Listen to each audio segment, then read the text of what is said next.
Ancient Hebrew didn't have any written vowels. That means simply what it says. There were no vowels in the written text. So if somebody was reading from the text, he or she had to figure out from the context how the word should be pronounced, or the pronunciation was passed on from father to son, from mother to daughter, just like Moses wrote the first 5 books of the Old Testament. He wrote without any vowels, but he also taught from the book, and that's how people knew how the word should be pronounced. Quite often, most of the time, it's quite clear which vowel should be in place, which vowel should be pronounced. But it's not always that way, and for that reason there are a few select words in the Bible that, well, are a matter of great debate, because they can actually mean different things. Because what vowel will you put in place? And one different vowel can mean a totally different word. Yes, you can often figure out the, the vowel that's needed by reading the context. But often people use their own doctrine as context. So they say, yes, this must be the meaning, and therefore it is this vowel. And sometimes that's correct, but sometimes the doctrine is, yeah, sorry to say, based on nothing. And then once somebody in that church decided it should be have the meaning of that, and therefore they just add that vowel, but the originally made choice which meaning the word has, well, we don't know where that came from in many cases. And once again, most of the time it's correct, but sometimes it's debatable. Because if you read a modern Hebrew Bible, you still see that there are no written vowels, because Hebrew never ever had and has written vowels. But nowadays, when you look at Hebrew, you see those little markings, you see those small tiny dots and small little lines above and under the original letters. And those represent the Hebrew way, the Hebrew method of adding vowels. So when you read a Hebrew text, you say, look, this word simply means that. See, because you pronounce that word with those little accent characters in this way, so there's no doubt it means this, or there's no doubt it means that. Well, of course, there's absolutely no doubt what the word means if you read it with those vowels.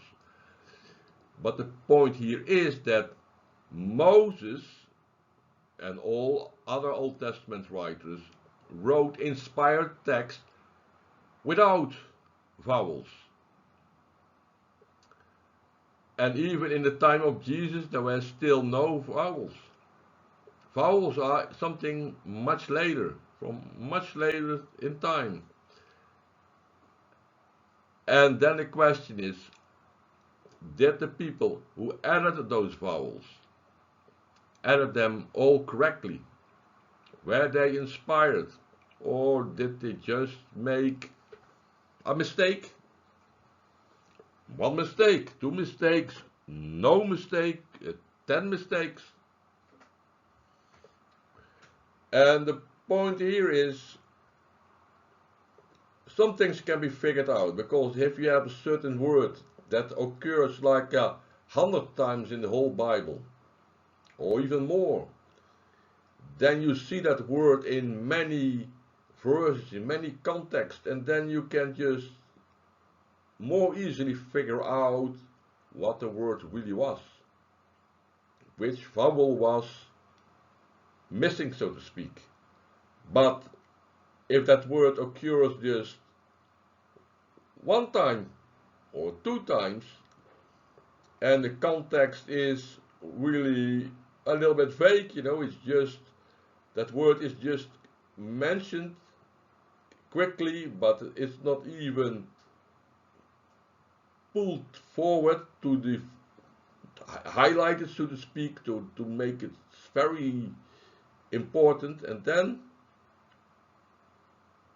it can be really guesswork what it means. And this word, what I want to discuss today, is the word that's usually translated as serpent.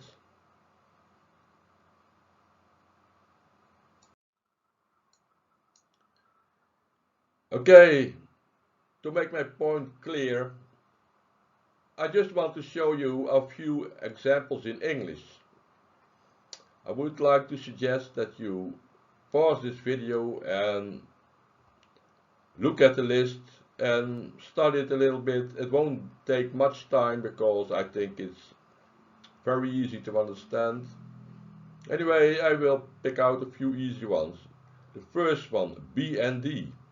It could be bond, bind, or band. Or the third one, a bee.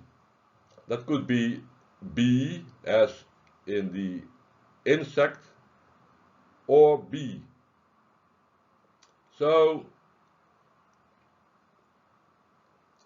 sometimes it's very clear, I mean, if the text says like the man was stung by a bee, well, then we know it was a bee with double E and not a bee with one E, because, well, that's just not an insect. So, but it's not always the case that's that easy, especially if the whole context is, how should I say it, mysterious. Then the whole context is a little bit mysterious, and then you add a word that's in itself also mysterious, and then it can be hard. And that's it. That's all I want to say about this. Pause this video, look at the examples, and see what the problem is or can be.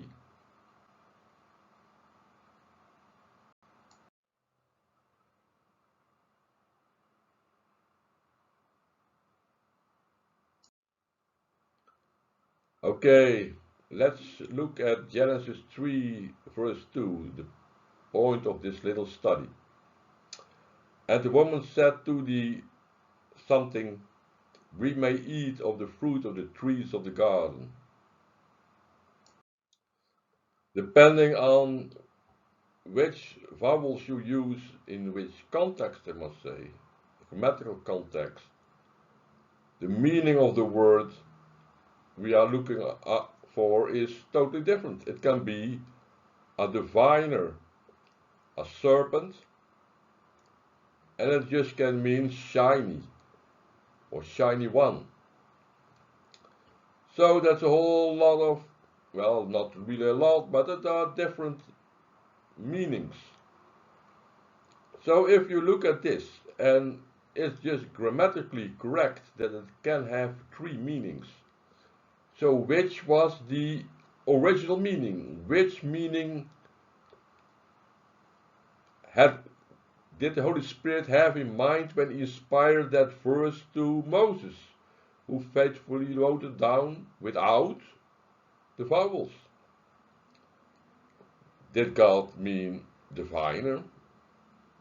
or serpent or shiny one, or, and I never ruled that out personally, was it some sort of wordplay by God? I mean, God obviously knew that we today would be looking at this, that we would have this, be discussing this, and that we, you know, would see there is a certain, well, problem with being 100% certain which vowel should be inserted. Or was it that God on purpose left it a little bit vague because perhaps really the entity that talked to Eve in the garden was actually not just a diviner, not just a serpent, or not just shiny. Maybe that entity was one or two or even all three of them. So, yeah, I mean, I don't rule it out. Well, no matter how long we look at this verse, it just stays a little bit vague. And we could look up hundreds of verses in Hebrew where this same word occurs. And, but one of the answers actually comes in the Greek. Because in Revelation 20 verse 2 we read, he seized the dragon, that ancient serpent, who is the devil or Satan, and bound him for 1,000 years. Well, there it says that the ancient serpent is the dragon. And the whole point here is that the ancient serpent is obviously that ancient serpent that was talking to Eve in the garden. So we can conclude, well, maybe not with 100% certainty, because we could have, or I could be missing something very vital, so to speak. But I think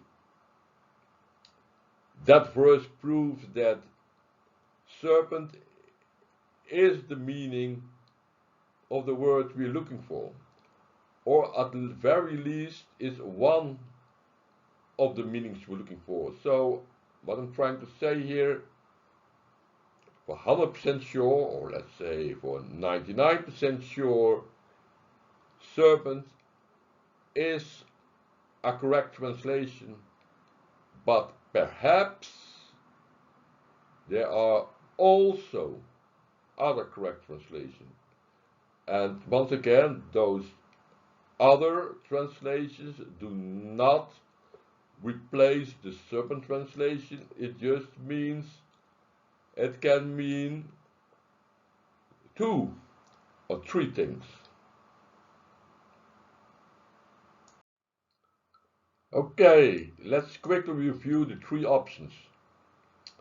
But I will start by saying that I am not, I repeat, not making doctrinal statements here, because honestly, I don't know it for myself. I do not know for sure which the correct meaning is. I just am open for it, and I keep in mind it can mean those things, and maybe later on, years after this time, I find something that gives me that extra information I'm after. Okay, the first meaning is diviner. Satan most certainly was a diviner, because the meaning of diviner is someone who claims to be able to say what's going to happen in the future using special powers or abilities. Well, Satan did that because he said, well, if you eat from this tree, you will not die. No, that's okay. In fact, you will be like God, you will be great. So Satan was pretending that he was giving Eve very useful information what would greatly benefit her and Adam. It was a lie, and it was with bad intentions. All of that I 100% agree with. But he claimed to have special revelation, and that's just what a diviner is. A diviner is often like a prophet, but not a prophet of God, but a bad prophet, a prophet of Satan, or just a swindler. But it is someone who claims to be having divine information. And that's exactly what Satan did back then and is still doing. The second meaning is serpent. Well, I'm not going to say anything about it because we already established using the Revelation verse that serpent most certainly is a correct translation, and perhaps even the only translation that is originally intended, originally inspired. In the New Testament, after his resurrection, Jesus was described as shining, and you see also those words that mean actually the same. Jesus was radiating glory, he was shining, and just the topic was something about light, yes? And we see something similar happening or being described in Exodus 34. In verse 29 it says that Moses came down from Mount Sinai with the stone tablets. Moses had been on the mountain for 40 days speaking with God. Then a little bit later in verse 30 we read, so when Aaron and all the sons of Israel saw Moses, behold, the skin of his face shone, and they were afraid to come near him. So Moses' face was radiating light, so to speak. I don't know exactly how it looked like, but it shone. And that's just what is one of the meanings of the word that is translated as diviner and serpent, just depending how you use it, where you put the vowels, it can mean shiny. Now please understand very, very well, I'm not in any shape or form claiming that Satan is even remotely holy or something like that, because he's, well, the totally opposite of holy. He's unholy. But there was a time when Satan was a guardian angel. He was just like Michael. He was just great and good, and he was close to God. He was a guardian angel. Likely he had a name by then, because Satan actually means accuser in Hebrew, and likely that was more like a job title, but not really a name. Anyway, there was a time before Satan fell that he was just a good angel, and he was really serving God, just like all the other angels. And well, I can imagine that at that point, when he was deceiving Eve, that at that point he was still, considered a good angel. And it became different when he started lying and deceiving. But that doesn't really matter what he was at that point, because God only acts upon things when they happen. I mean, God was friendly and good and caring towards Adam before he fell. And God knew that Adam would fall, that Adam and Eve would eat the forbidden fruit. But nevertheless, while God very well knew the exact second that would happen, all the time before, God just was friendly and good, and he didn't say, okay, Adam, I created you and I will kick you out of the garden right away, because I know that in 33 years and 33 days and 33 seconds from now you will eat from the tree. No, that doesn't work like that way. So likewise, I can imagine that Satan still had his glory. I mean, glory of goodness radiating from him at that point. And after all, I think that at that point he was still officially a throne guardian. He was very close to God until then. I mean, he messed up and then things started to change. Yes, of course. But at that point, so I can believe, I can understand that people see that shiny is also a correct translation, because Satan was already a little bit, let's say, polluted in his heart,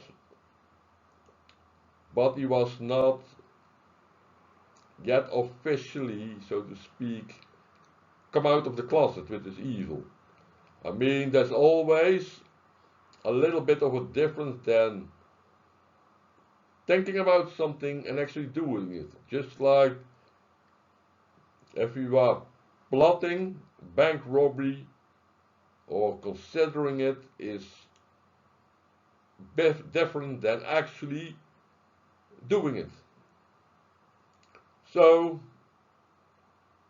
that's why I think that shiny is also a correct translation, a possible correct translation, because once again, while all those three meanings, diviner, serpent, and shiny, are correct when we look at the grammar,